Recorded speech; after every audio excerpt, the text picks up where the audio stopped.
Did you know that I, Phantom Bane, am the single best Donkey clone in the entire universe? Fact. Speaking of Donkey, a while back he said that Mario 64 and Sunshine were the two kings of Mario platformers, citing the incredibly tight controls and freedom. What really separates these games from everything else is how precise and satisfying it is to control Mario. The player is granted an incredible amount of freedom. But then, in his Best of 2017 video, he fucking changed his mind and put Mario Sunshine down a notch, below fucking Galaxy.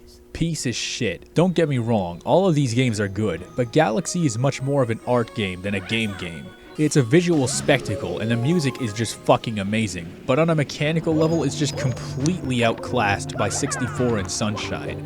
Mario just feels like he's been nerfed. He's not as agile, the controls aren't quite as tight, and the level design just doesn't allow for a ton of freedom in how you tackle it. It feels like you're being forced directly from point A to B. I understand that the game was made to be simpler and more linear, but this direction just feels like a purely inferior way to do 3D Mario. A while ago I saw a really great video by Super Bunny Hop talking shit about Metal Gear Solid 4, in which he cites that it isn't as mechanically impressive as the previous ones. To convey this, he compares an MGS3 speedrun versus an MGS4 speedrun. If you want to watch a crazy obsessive fan crank the difficulty all the way up and do a speedrun of MGS4, a lot of that run is going to be a straight line sprint relying on a lot of trank headshots, whereas MGS3 speedruns are weird to look at. This is not how you play the game normally. To get this good, you gotta learn tricks.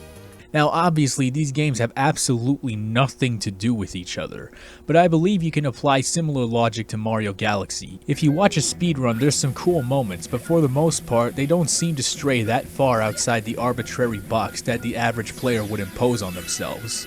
Mario 64 speedrun on the other hand, whole different story, it might even be a fucking different sport, and Mario Sunshine is right there beside it. Off the top of my head, I don't know if I'd say that it's better than 64, but Sunshine is definitely close. The story for Mario Sunshine is that Mario, Peach, and Toadsworth wanted to get away from all the goddamn bullshit in the Mushroom Kingdom, so they took a vacation to Isle Delfino. Upon arrival, they find the entire island is covered in diarrhea. At the same time, Mario finds Flood, a super powerful water gun backpack that's also a jetpack and a motorboat engine. Turns out this little shit is behind the mess and has been framing Mario for it by impersonating him.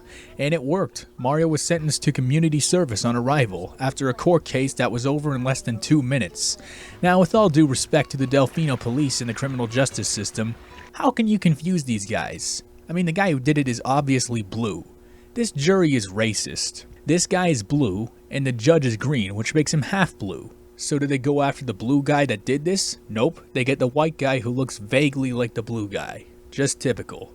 At least he got off easy. Luigi did 5 years for falling asleep on a park bench, and that's why he's not in the game. One criticism I hear about this game all the time is that all you do is clean, which is true if you ignore the more than 85% of the game that isn't cleaning. Somehow a relatively minor and largely uninvasive game mechanic has become the first and sometimes only thing that the game is known for. If it was Mario running around with a mop and a bucket to clean up this radioactive diarrhea, I could understand the frustration. But Flood makes these moments painless and even fun because of all the crazy shit you can do with him. One of my favorite features is that if you press the R button lightly, you can run around and shoot.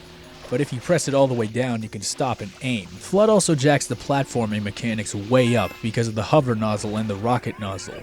And when married to Mario's expert jumping abilities, it makes for a very powerful combination.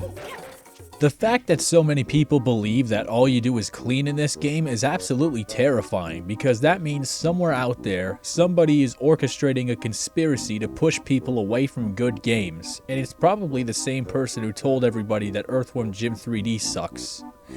And if I had to guess, it's probably this guy. The level design is incredibly versatile in that it allows you to use all sorts of mechanics and abilities to complete it. And on top of that, the levels are just really nice to explore. Even though there aren't as many levels as Mario 64 or Galaxy, they're all incredibly detailed and they have actual layers to them.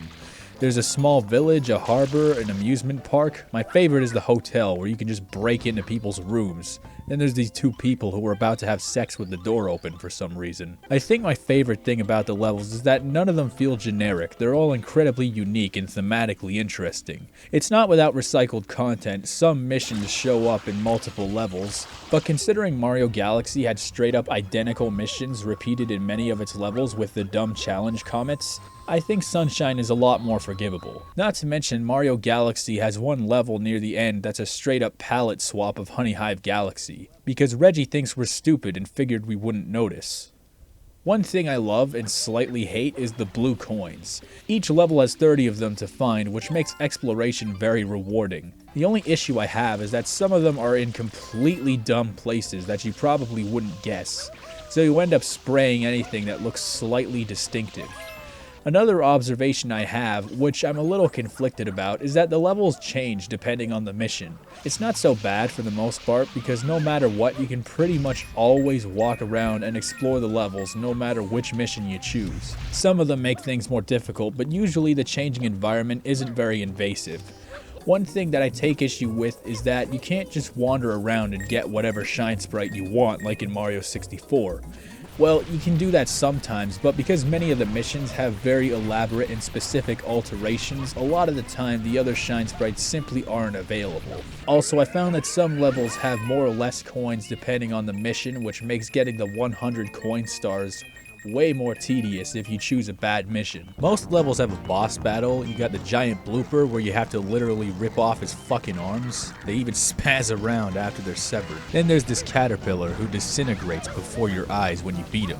Then there's this horrifying thing that just slowly approaches from the sea and covers everything in deadly electric vomit.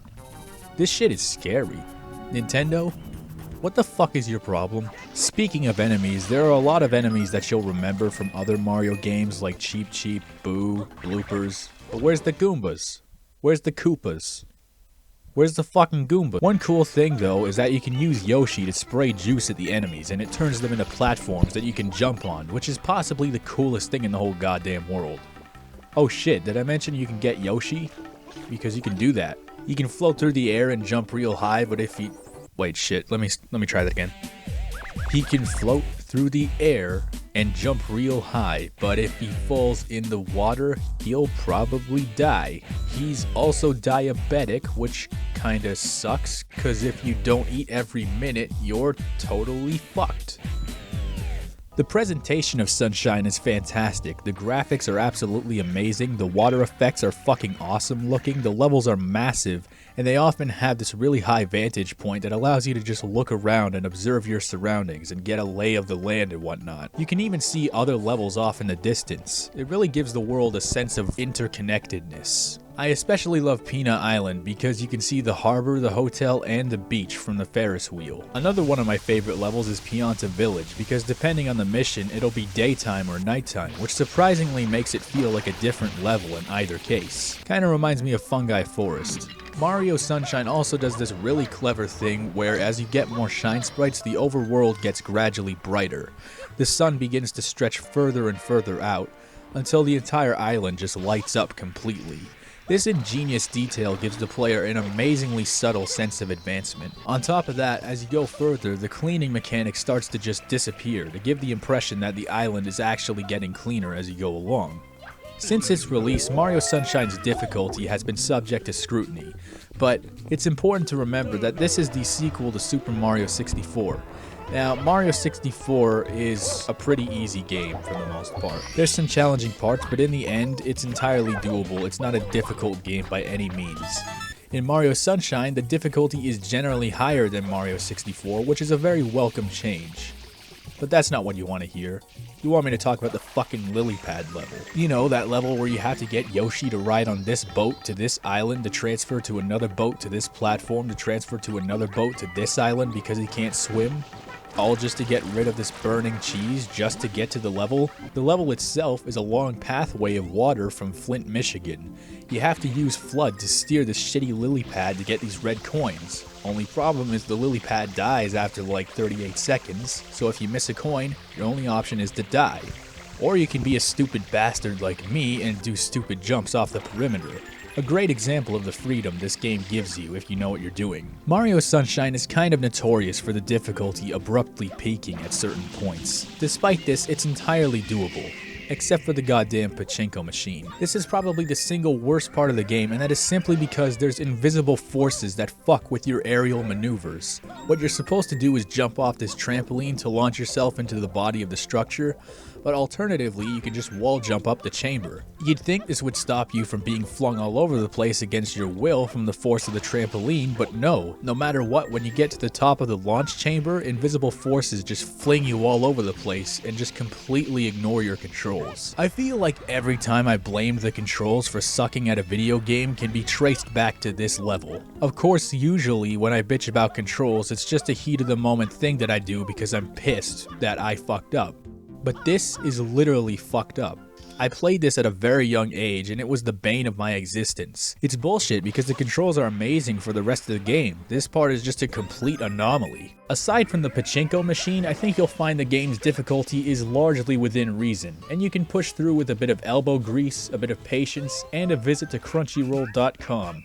Get access to all sorts of anime shit, including one of the 2 good ones.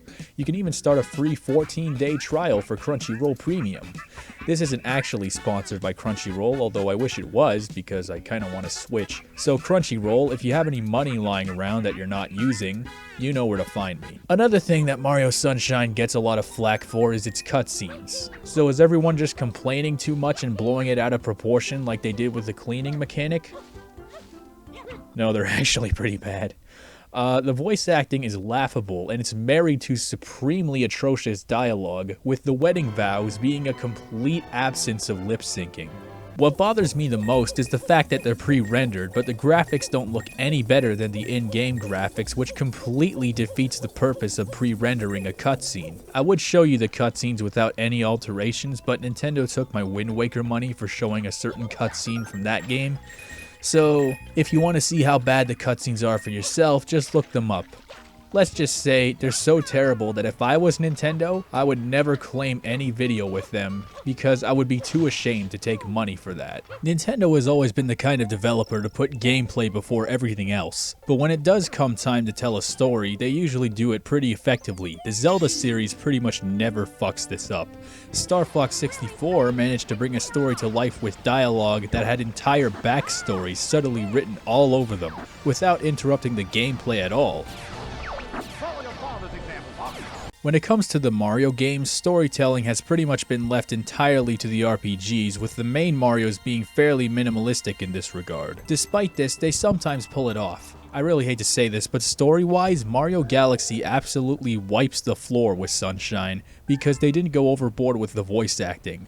There are cutscenes and dialogue, but most of the story is shown to you rather than told to you. And then you have the Rosalina storybook thing, which is just really sweet. And the story in general is just better than Sunshine's. Compared to baby bitch Bowser talking about Mama Peach and shit, Galaxy's story is untouchable. Storytelling is easily Super Mario Sunshine's weakest element, but for a series that was revolutionary in the way in which we actually play video games, I think gameplay is infinitely more important, and it's for this reason that I believe Mario Sunshine reigns supreme among the 3D Mario games, right next to Mario 64. It's fast, it's fun, and it just works. So if you spent your entire gaming career actively avoiding this game because of whatever you may have heard or for whatever reason, I'm telling you, give it a shot. If Wind Waker has taught me anything, is that there's no better feeling than playing a game you think you're going to hate only to find out that it's actually good. The best way to play this game is just to fall asleep during the cutscenes and devote your entire attention to the gameplay. So Donkey, if you're watching this, which I'm sure you are, put Sunshine back up there with the big boys where it belongs. Asshole.